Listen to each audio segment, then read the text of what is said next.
Hello everyone. It's been a while since we posted a video, but rest assured things have been happening. The engine team has been coming in throughout the summer and practicing, as well as doing local events in the community. I've been out and about buying tractors and motorcycles, like I need more of those, but more importantly, the 48 Chevy build is continuing.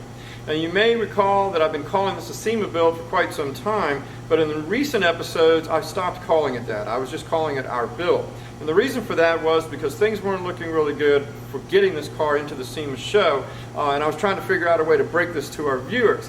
But fortunately, I have fantastic news to report.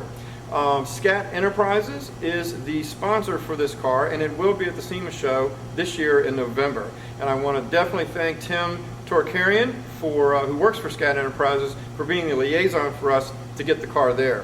I'd also like to give a shout out to Rodney Bingham of Hot Rodders of Tomorrow, who sponsors the engine building teams. It was because of his efforts that allowed us to get in touch with Scat Enterprises to get the car into the SEMA show. So you're going to see some major changes taking place in this vehicle over the next couple of months, because it's the first week of November is when this car needs to be in Las Vegas at the show.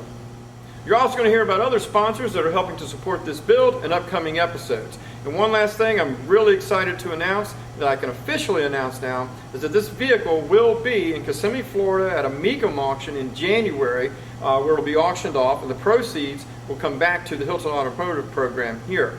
I'd like to thank Mr. Tim Vaughn, CTE Specialist for Prince William County, for making that connection for us that is allowing that to happen. And who knows, maybe we'll even get some national TV time out of it. Thanks for tuning in.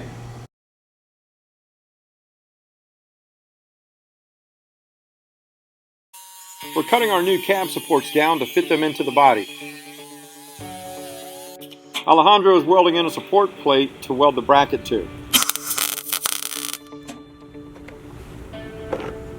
The students are removing the steering tube and the shift shaft.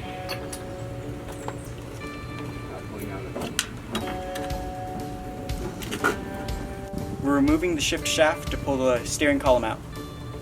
This is a peanut fastener. A normal screwdriver will remove it.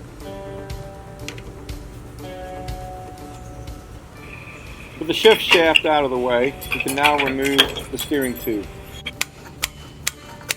But first, this shift bracket has to come off.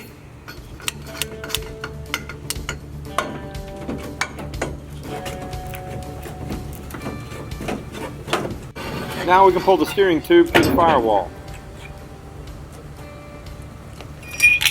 Putting the shift bracket back on now ensures it will be put back on correctly later. This body support is welded in place and just about finished off. We have a little more grinding to do before we undercoat. And this one is tacked in place, it just needs to be finished off. James is DAing the body to 40 grit to make sure there's no surprises under the old primer.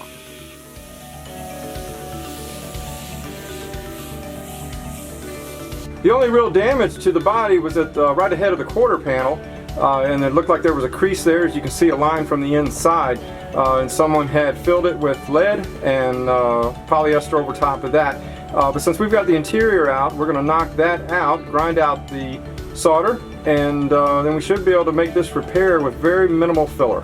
Here you can see the lead that was done for the repair. I'm going to knock some of the dent out before grinding the filler.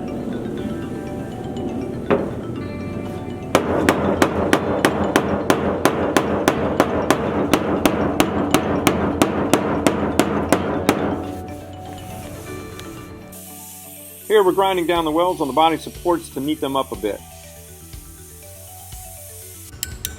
Here Alejandro is using a piece of bar stock and a vise to make a 90-degree bend in this sheet metal.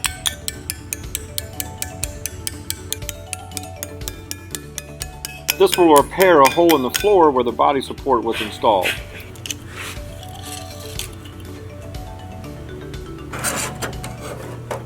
You can see he'll actually be making 2 repairs here.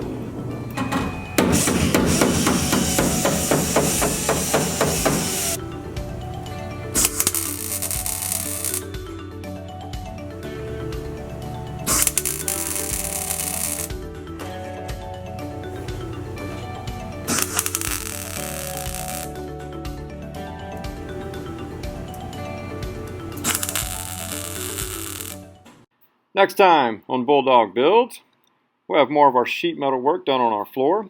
We'll get the rest of the body sanded down and see what we're in for body work. And we've got a little bit of a surprise as to what we're doing with our quarter panels. See you next week.